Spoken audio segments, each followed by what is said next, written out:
कर्तावे स्तोत्रम। प्रभु यीशु मसीह के सामर्थ्य और जीवित नाम में आप सबों को मेरा सलाम।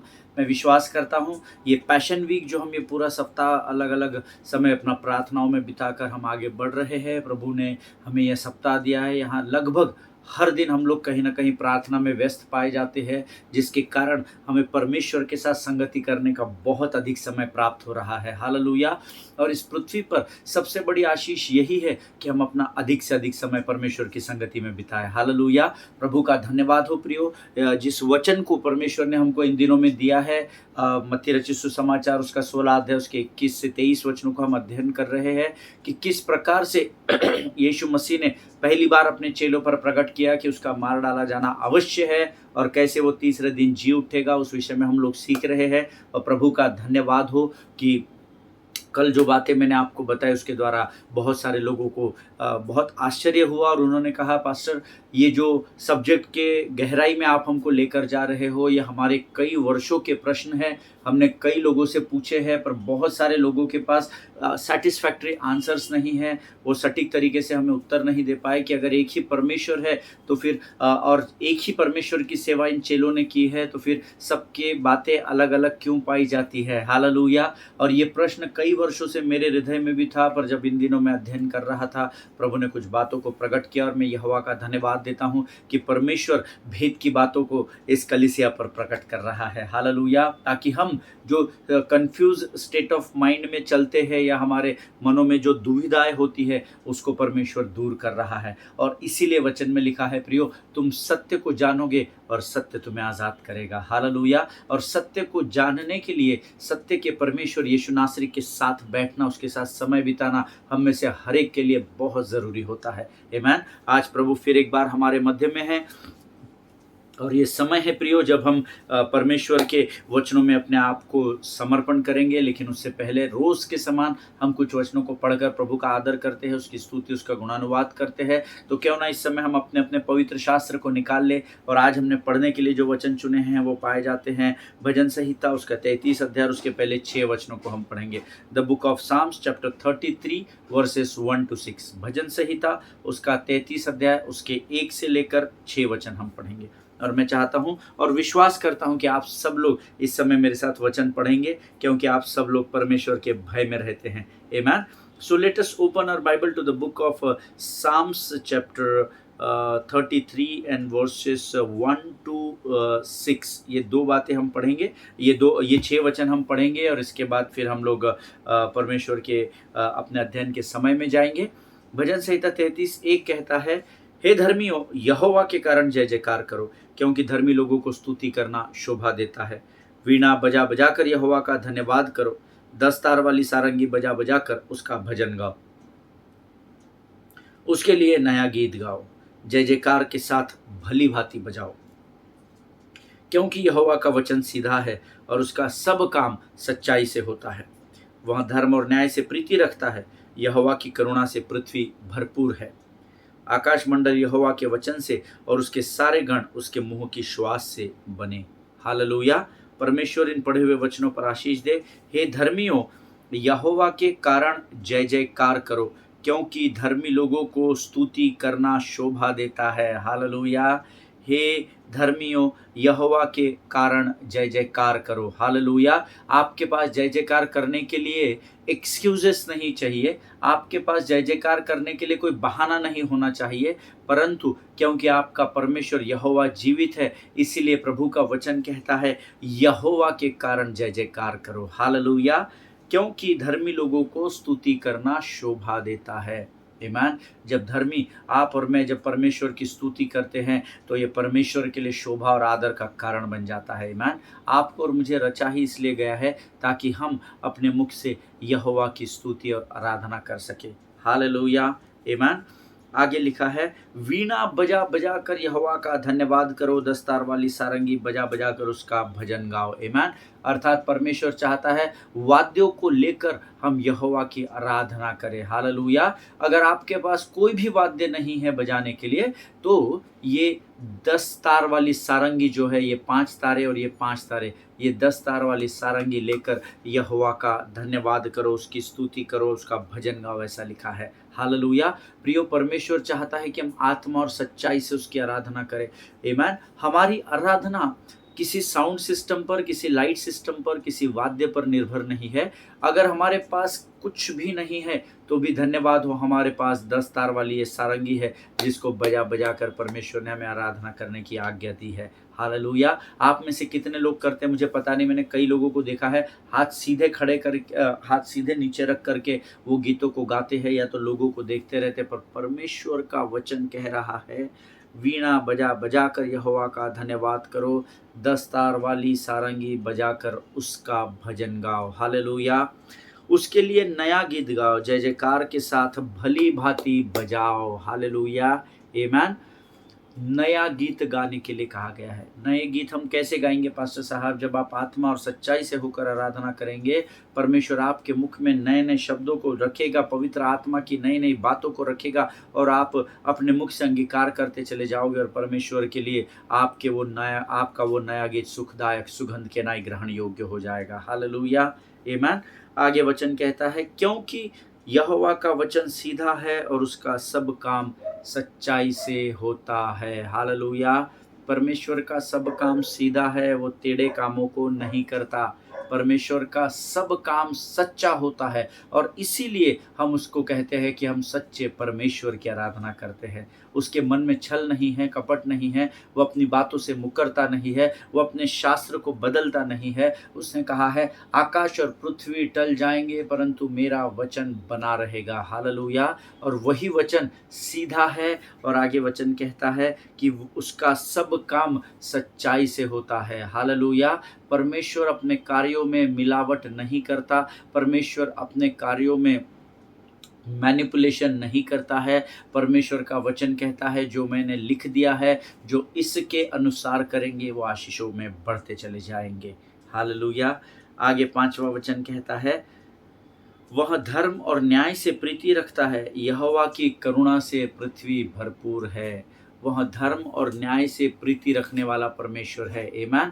जब आप अपने जीवन के किसी भी परिस्थिति में होते हैं और जब आप परमेश्वर के पास जाते हैं, प्रियो यकीन जानिए परमेश्वर आपका न्याय धर्म और सच्चाई और प्रीति से करता है। हालेलुया। जब हम अपने गुनाहों को परमेश्वर के सामने रखते हैं, अपने मुख से अंगीकार करते हैं और उसको मान भी लेते हैं कि हमसे गुनाह हो गया है, तो वचन कहता है वो तुम्हें क्षमा करने में समर्थी परमेश्वर है। हालेलुया। वो केवल तुम्हारे पापों को क्षमा ही नहीं करता परंतु उदयाचल से अस्ताचल जितनी दूर है उतनी दूर वो तुम्हारी पापों को कर देता है और उसका वायदा है कि वो उन पापों को फिर स्मरण नहीं करता। हालेलुया।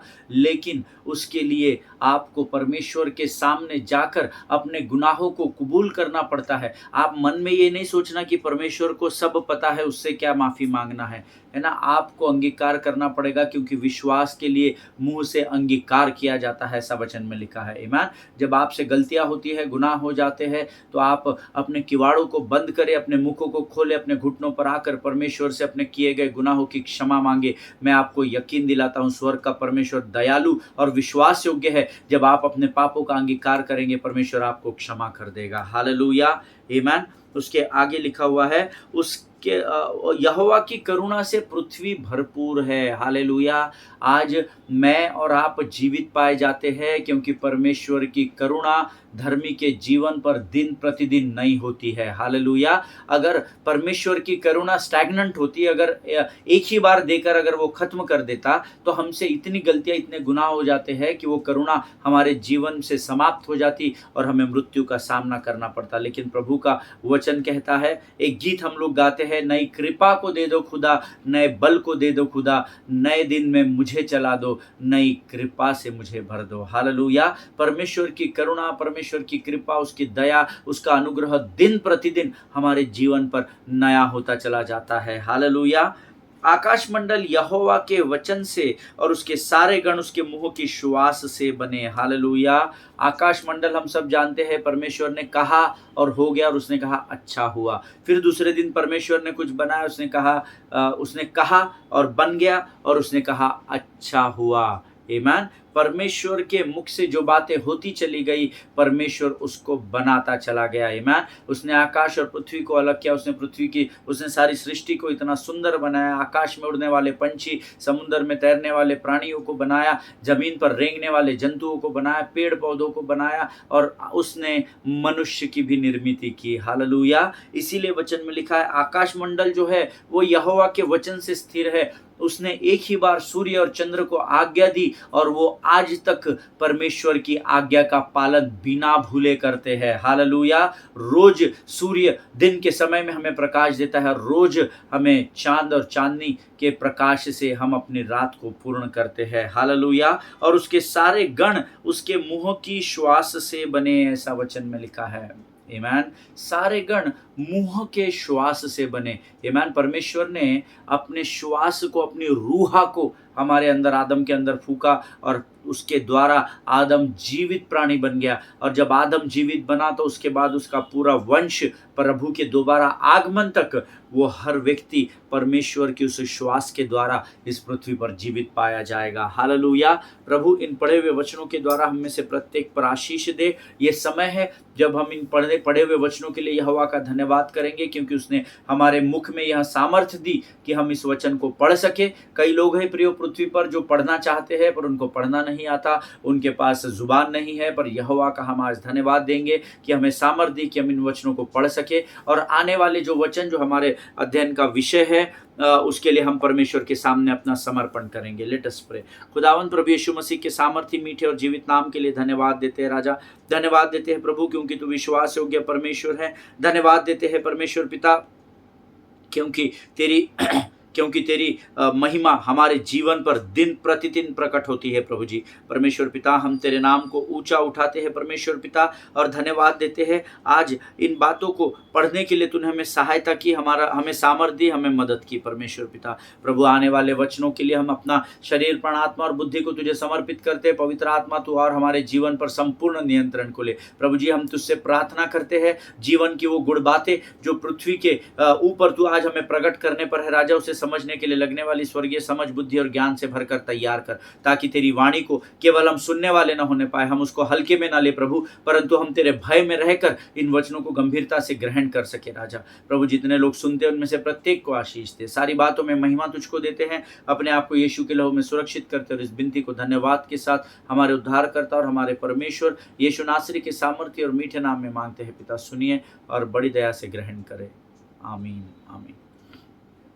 हालेलुया। फिर एक बार इस YouTube के चैनल पर आप सबों का स्वागत करता हूं। कल मैंने आपसे कहा था कि मत्ती रचित सुसमाचार उसका 26 अध्याय उसके 6 से 13 वचन, मरकुस रचित सुसमाचार उसका 14 अध्याय उसके 3 से 11 वचन, लूका रचित सुसमाचार उसका 7वां अध्याय उसके 36 से लेकर 50 वचन, और यूहन्ना की पुस्तक उसका 12वां अध्याय उसके 1 से लेकर 8 वचन। इन चारों गॉस्पल्स में यीशु मसीह का जो तेल से या इत्तर से अभिषेक किया गया, इन चारों गॉस्पल्स में इन बातों का वर्णन किया हुआ है। मैंने आपको बताया है कि यीशु मसीह के यरूशलेम में प्रवेश करने से पहले 4 ऐसी कॉमन वारदातें, 4 ऐसी कॉमन बातें जो चारों गॉस्पल्स में लिखी हुई है। पहली मैंने आपको बताया था यीशु मसीह के बपतिस्मे के विषय में चारों गॉस्पल्स में लिखा हुआ है। दूसरा मैंने आपको बताया था कि पतरस का यह अंगीकार करना, जब यीशु मसीह अपने चेलों से पूछता है कि मैं कौन हूं, तो पतरस का इस बात का अंगीकार करना कि प्रभु तू तो परमेश्वर का पुत्र मसीहा है,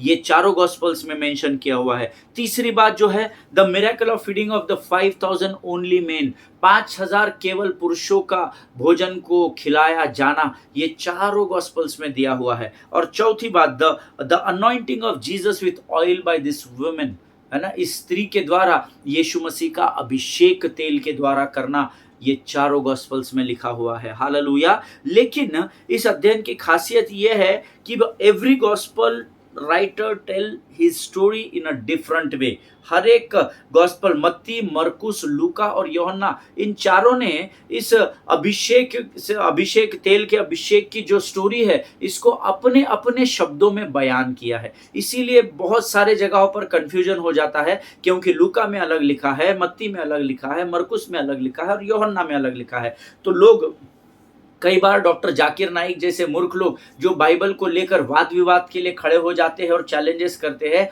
वो मूर्ख ये नहीं जानते हैं कि ये परमेश्वर का वचन है।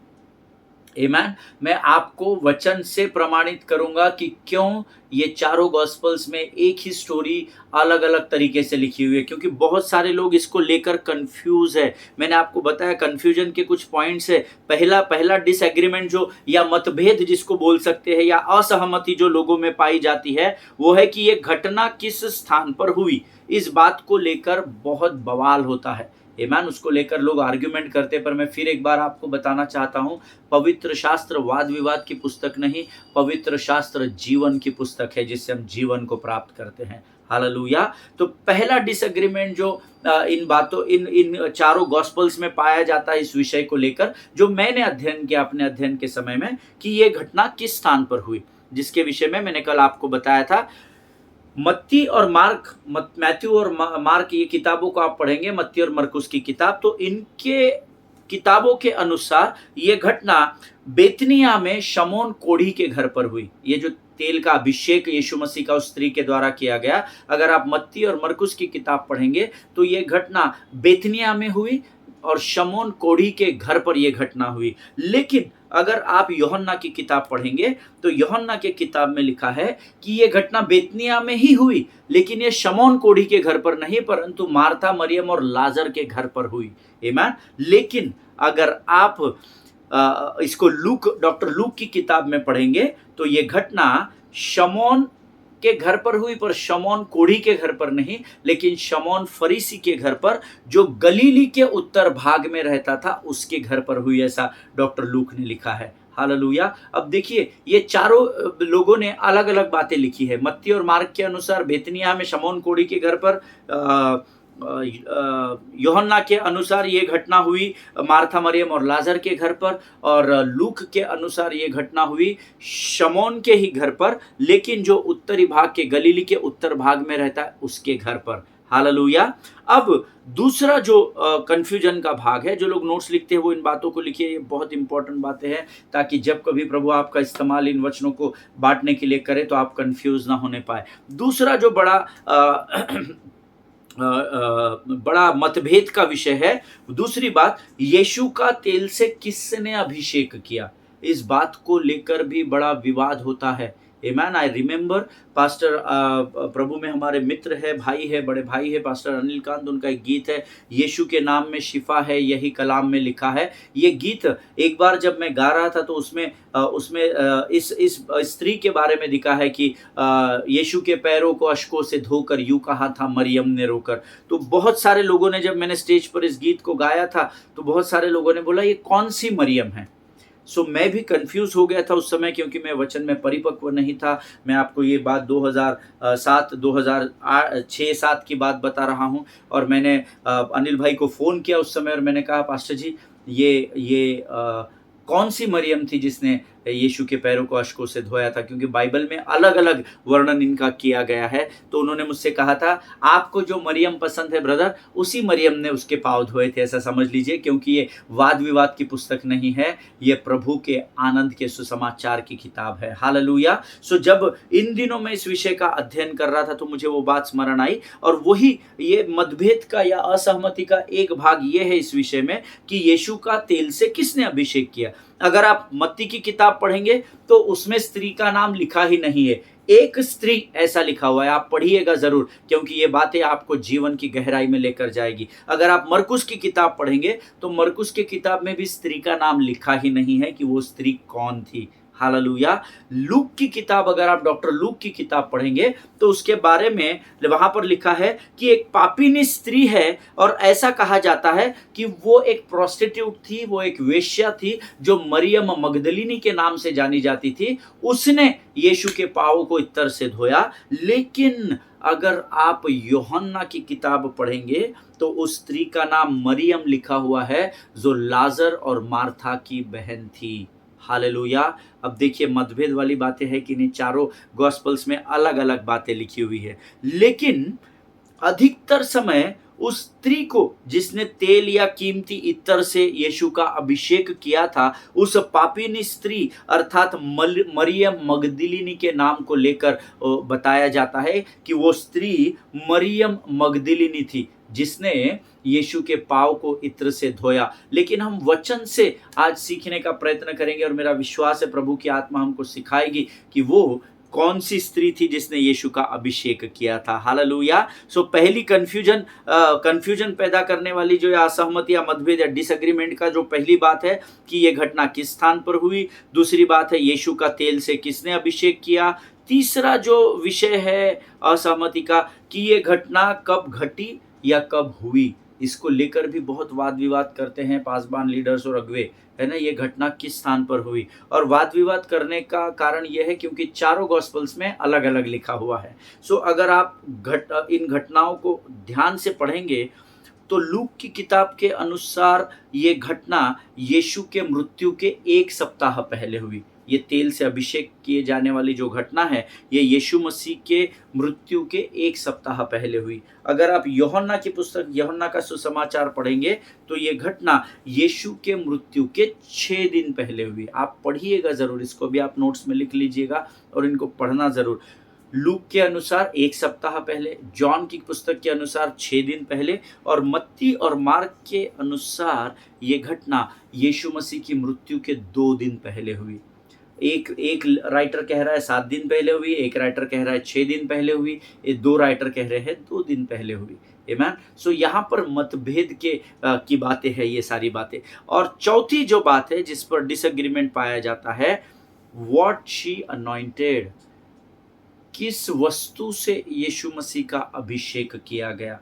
हम सब जानते हैं तेल से अभिषेक किया गया, महंगे इत्र से अभिषेक किया गया, लेकिन ये भी गॉस्पल्स में अलग अलग लिखा हुआ है। One version says that she anointed, what she anointed, उसने क्या, कौन सी शरीर के कौन से भाग पर उसने अभिषेक को उंडेला, तेल को उंडेला, इस बात को लेकर भी बड़ी कंफ्यूजन है। One version says that she anointed his head, है ना। अगर आप बाइबल पढ़ेंगे चारों गॉस्पल्स तो एक वर्जन बताता है कि उसने सिर पर तेल डालकर अभिषेक किया। One says she anointed his feet, एक वर्जन कहता है, एक गॉस्पल बताता है कि उसके पाँव को अभिषेक किया गया। वन सेज कि पहले उस स्त्री ने अपने आंसुओं से उसके पाँव को धोया और फिर उसने बालों से पाँव को पोंछा और फिर उसका अभिषेक किया। हालेलुया। सो फिर से यहाँ पर थोड़ा सा कंफ्यूजन आ जाता है।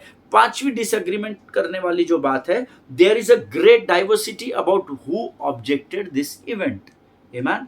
अगर आप ये चारों गॉस्पल्स पढ़ेंगे तो आप उसमें पाएंगे कि चारों राइटर्स ने 4 अलग अलग लोगों को इसमें इन्वॉल्व किया है कि जब उसका अभिषेक किया जा रहा था तो इन्होंने उसमें असहमति जताई या इन्होंने उस अभिषेक का विरोध किया। तो वो कौन लोग थे, ये चारों गॉस्पल्स में अलग अलग लिखा हुआ है। एक किताब कहती है कि उसके आसपास जो भीड़ थी उन्होंने इस बात का विरोध किया। दूसरा गॉस्पल कहता है कि चेलों ने इस बात का विरोध किया। तीसरा गॉस्पल कहता है कि फरीसी लोगों ने उसका विरोध किया। और चौथा गॉस्पल कहता है यहूदा इस्करियोती ने उसका विरोध किया। हालेलुया।